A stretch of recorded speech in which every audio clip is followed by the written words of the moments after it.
Newsfirst Newsline with Faraz Shaukatali. Hello there and a very good morning to you. This is Newsline. I'm Sonali Vanikapatake. Our guest this morning is Gehan Gunathilaka. He is the Research Director at Verite Research, which is a research think tank. Good morning to you, Gehan. Good morning. Thanks so much for joining us. Gehan, let's get right into it. You've done quite a bit of work when it comes to human rights and constitutional law, among other things.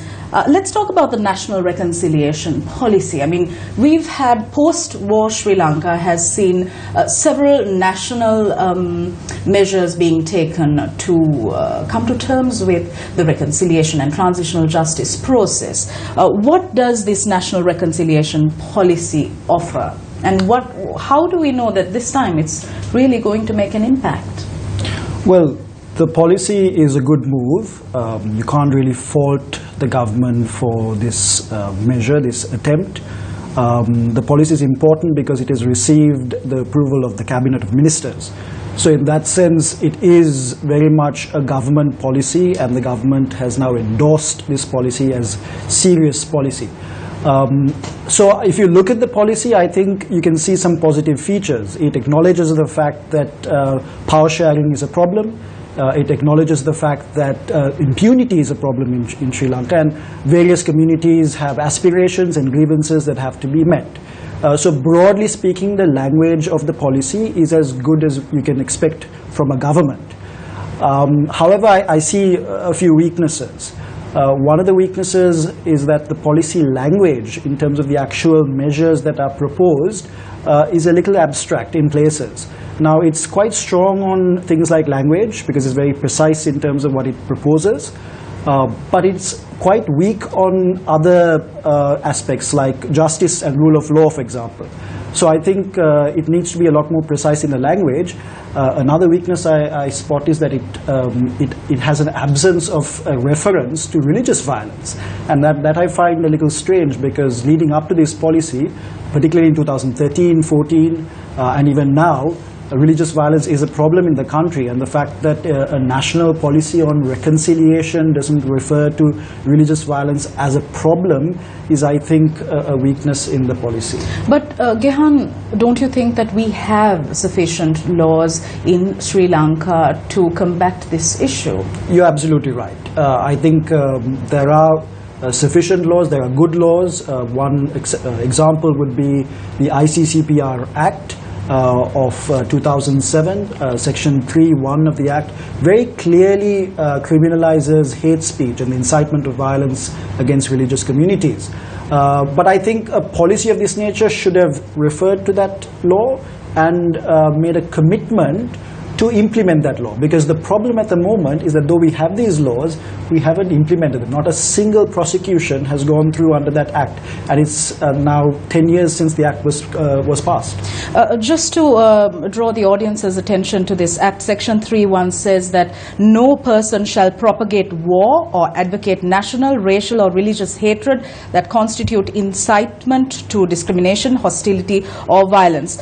Gehan, it's a very interesting point you make, that this hasn't really been used. Yeah, I mean, the Act is very clear about the crime or the offence. It gives jurisdiction to the High Court, and it gives priority jurisdiction, which means if a case under this provision is brought to the High Court must give that case priority. So you can't even say that the court is inundated with other cases and that's why prosecutions haven't gone through. But strangely enough, not a single case has been brought forward under this particular provision.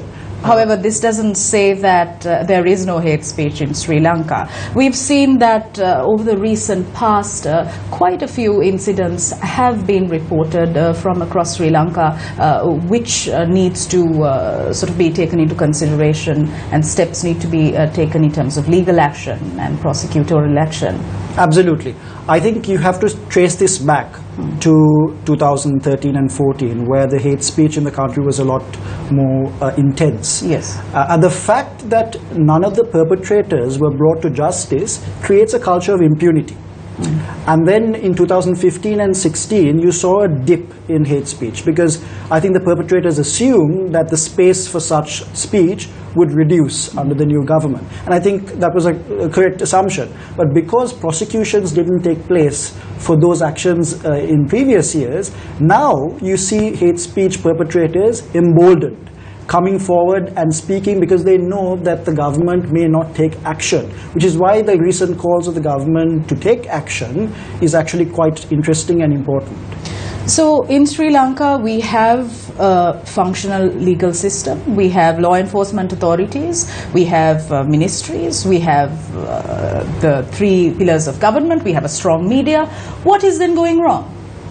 I think there is a little bit of anxiety over going after or enforcing the law against individuals that are seen to be either representing a particular community or have local community strength. So these organizations, unfortunately, do have some kind of backing in local communities. And you saw that when arrest attempts were made, that people in the community came forward to block the police.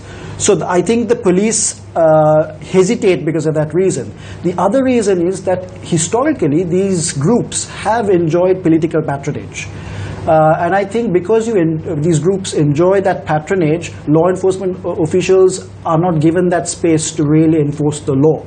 I think that patronage may continue even today, to a much less extent compared to previous times, but I think these groups largely feel empowered and emboldened because they have connections within the state, and that chills the process in terms of law enforcement. We just saw a cabinet reshuffle. There is now a new foreign minister. The previous foreign minister, under his tenure, we saw speeches at Geneva where undertakings were made. As a result, we saw action being taken. The Office on Missing Persons Act was passed, and so many other measures were taken. Now that there's a change there, do you see this impacting the national reconciliation process by any means? I actually don't. One thing we have to remember that even though the previous foreign minister took a personal interest in this issue, I think we have to treat this issue as not a foreign policy issue, but an issue that concerns domestic affairs. So the fact that the foreign minister changes should not impact on the reconciliation efforts. I think a lot of the reconciliation mechanisms, particularly the SCRM, the Secretariat for Coordinating Reconciliation Mechanisms, reports to the Prime Minister. So I expect that the same impetus would be given to reconciliation efforts. Having said that, the move of the former foreign minister to the media ministry might actually be a positive move, because you might see a lot more communication in terms of what the public needs to be aware about. And I know that his track record in public campaigns is quite good. So I think the reshuffle could have an advantage as well in terms of promoting reconciliation. When we talk about reconciliation and transitional justice, something we see is that policies are made at either national level or in air-conditioned rooms in Colombo or overseas. But this doesn't really filter down to the masses living in, say, Kilinochchi or Matara or Kataragama.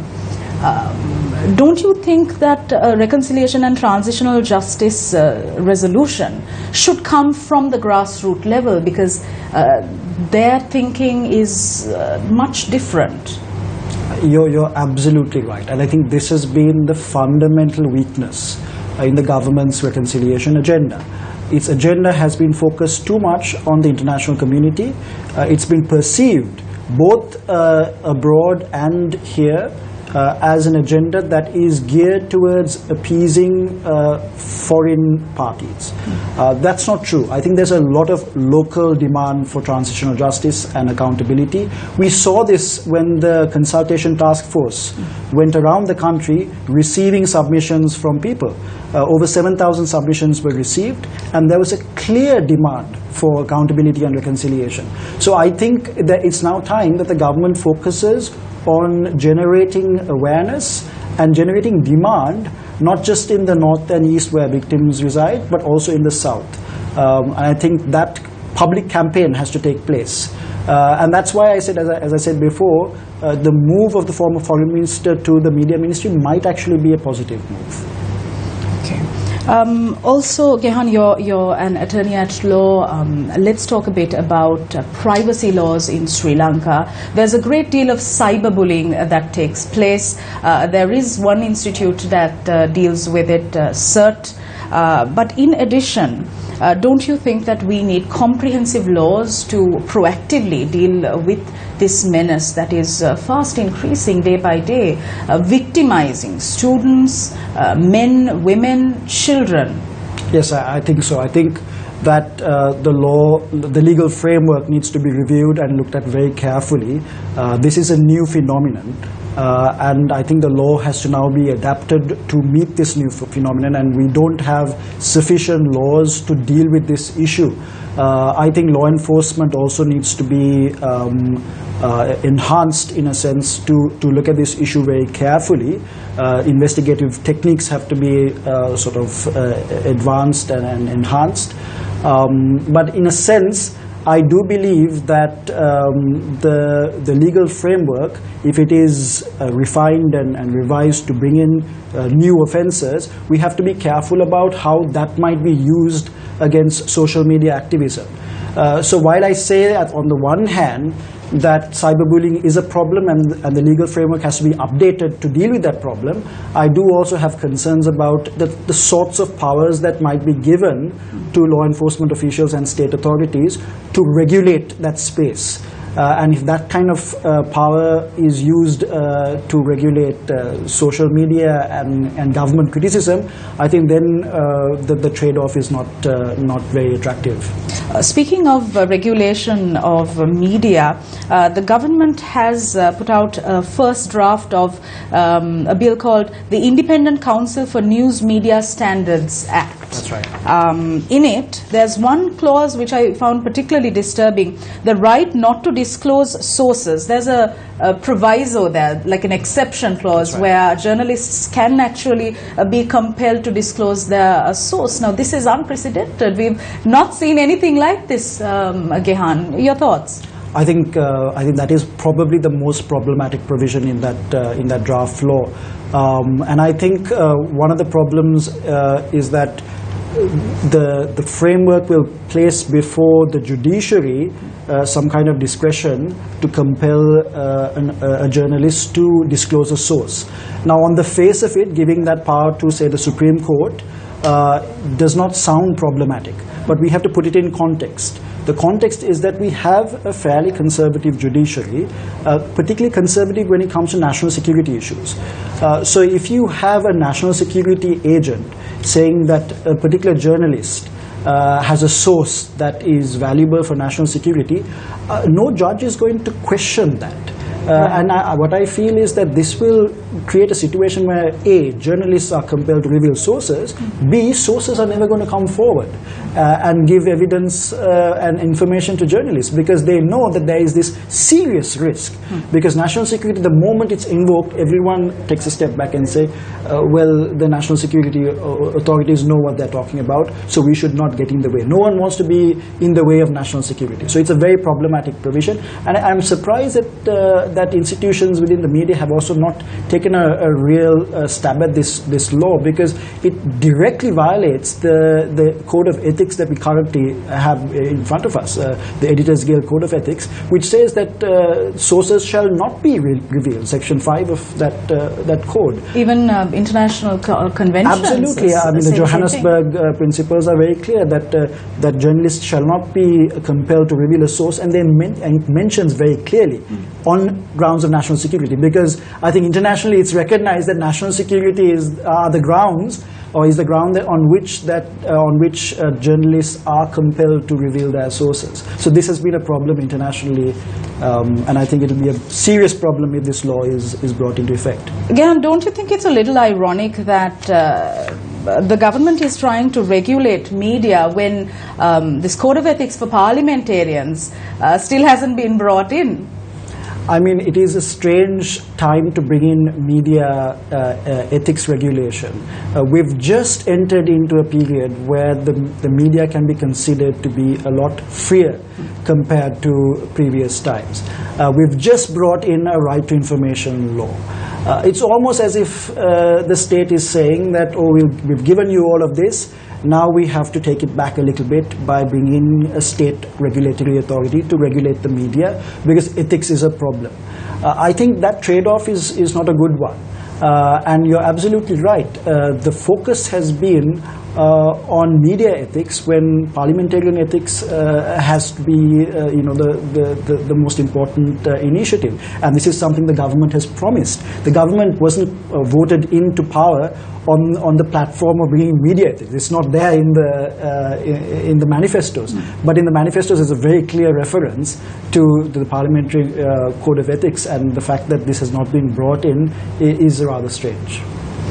Why do you think it is, Gehan, that in Parliament we rarely see discussions bordering on policy? It's always, most often than not, it's petty bickering that we see, as opposed to policy frameworks being brought in, law reform being spoken of.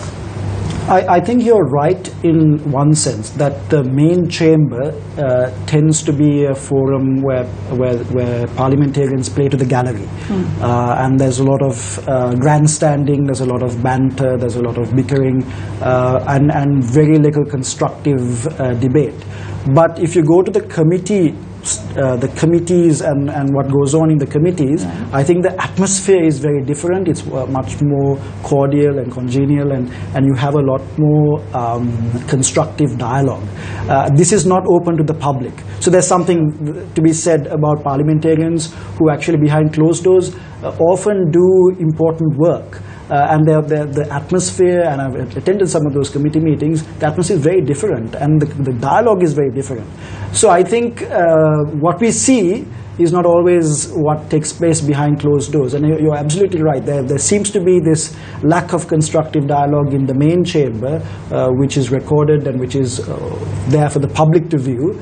Whereas behind closed doors, some of the committees, particularly the oversight committees that have been established, there is some important discussions, and policy is discussed. Maybe that needs to be now opened up to the public for viewing.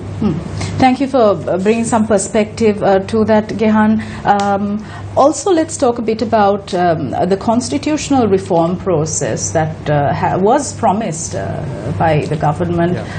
There were several interim reports that were released, steering committee reports that were released. However, the process seems to now be at a standstill. Well, there were several subcommittees that issued their reports some time back. There is expectation now that the steering committee, as you mentioned, releases its interim report.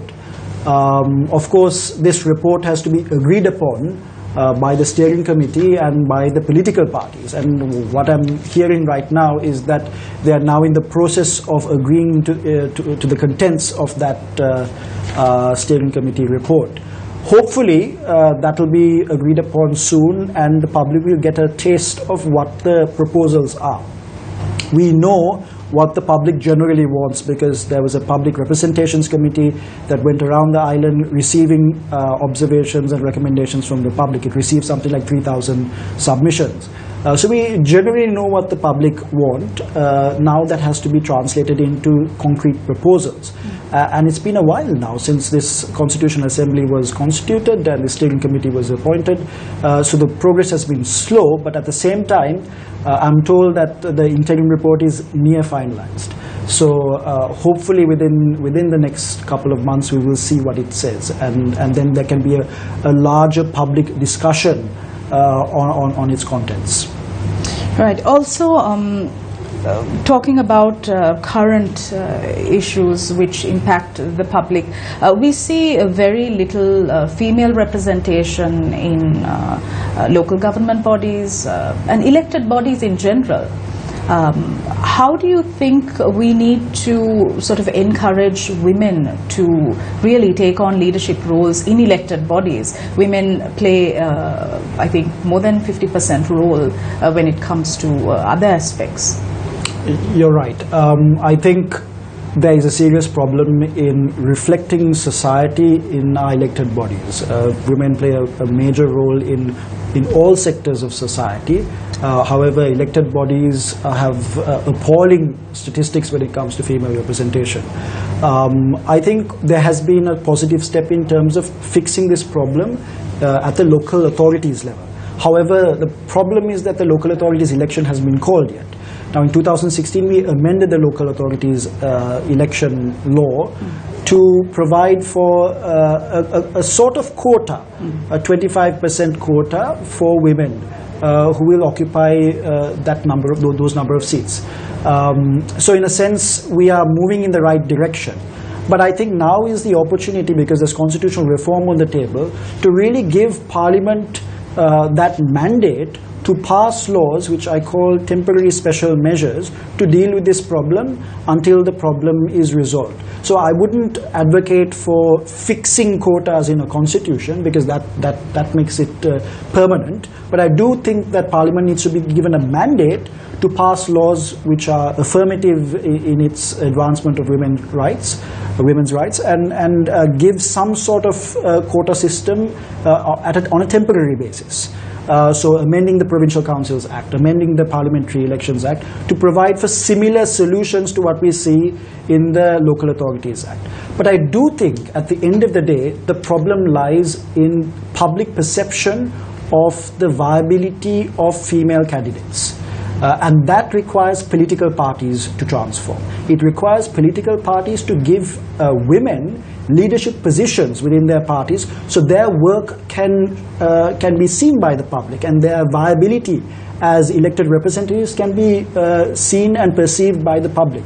That is the change that is ultimately required. So we can ask political parties to nominate women, but we can't ask people to vote for women. So you're saying there needs to be an attitudinal shift? There needs to be an attitudinal shift, but also I think in terms of leadership positions, leadership in central committees and working groups within political parties, I think women have to be given some allocation of positions. And when you have female leaders in political parties, people will see them as viable candidates, because the political parties are actually backing these candidates. Until we do that, I think it's going to be problematic in terms of expecting the electorate to change their minds, the electorate to change their attitudes towards female representatives. Another issue that is not really spoken of, because it has been a perpetual issue and there are more pressing issues to talk about, is gender-based violence. Again, with regard to gender-based violence, again, we have the necessary legal framework. We have the law enforcement authorities. However, when it comes to the implementation, the process is rather flawed. Yeah, absolutely. I've done several domestic violence cases, and the attitude of judges, the attitude of lawyers, the attitude of court staff, all of this has to change dramatically, because unfortunately, even though we have a Prevention of Domestic Violence Act, the way women and children who are victims are treated within the legal system is inadequate, and I don't think it meets standards. I think judges need to be sensitized. I think these laws really have to be looked at, not in terms of its provisions alone, but how it's being implemented. And people have to have the courage and have to be encouraged to actually come forward with their complaints. So it also means the police have to be sensitized a lot more. The police, the immediate reaction to a lot of victims is to somehow try and resolve it and send them back to their families, back to the perpetrators. And that's an appalling sort of framework when you consider the fact that domestic violence is a very serious problem. But practically, most of the women who are the victims of abuse are economically dependent on the husband. That is true, but I think there are also organizations that are there to support women who are victims. And if you go to some of these organizations and ask them how many victims come in each day, they will give you strangely and sort of amazing statistics on the number of women that come in and complain every day. So the legal system is absolutely failing these victims. But there are civil society organizations, there are non-governmental organizations that are willing to support these women. So the question is, if law enforcement and the judiciary are sensitized and are better trained to deal with these cases, I think we can see more victims, we can expect more victims to come forward and bring their complaints and get relief that is much more sustainable. Right now I don't see that, as a result of which people are expected to go back to their abusive circumstances, and the abuse continues. Again, another thing that we see is, although we speak about these policy measures that can be taken, reforms that can be implemented, enforced, the main stakeholder, which is the government and the relevant ministries, no action is taken thereafter. There is no call to action. Not just when it comes to domestic violence, but several other issues as well. So as an attorney at law, how do you think we need to go about getting a call to action? In this scenario, the Women's Affairs Minister. I think we have to accept the fact that we're dealing with politicians. And politicians respond ultimately to public demand. That's just the calculation that politicians make. And these are representatives that we elect to Parliament absolutely. On our behalf. Absolutely. So one of the changes that we need to see is that public demand be created for some of the issues that we don't see prominently addressed in government policy.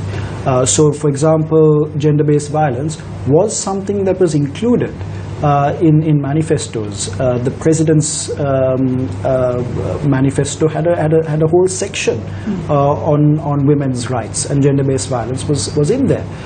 So now it's a question of how we convert that into action through a sustained campaign. And you have examples of how sustained campaigns press government in the right direction. Take right to information, for example. There was a sustained campaign. Of course, yes, the government said we will pass a right to information law. But without that campaign backing that commitment, I don't think the state and political actors will act. So it is public campaigning that ultimately animates government to work in a particular direction. Thank you very much for this very comprehensive dialogue. Gehan Gurutilaka, Research Director at Verite Research. We'll see you again, same time tomorrow. Have a great day ahead.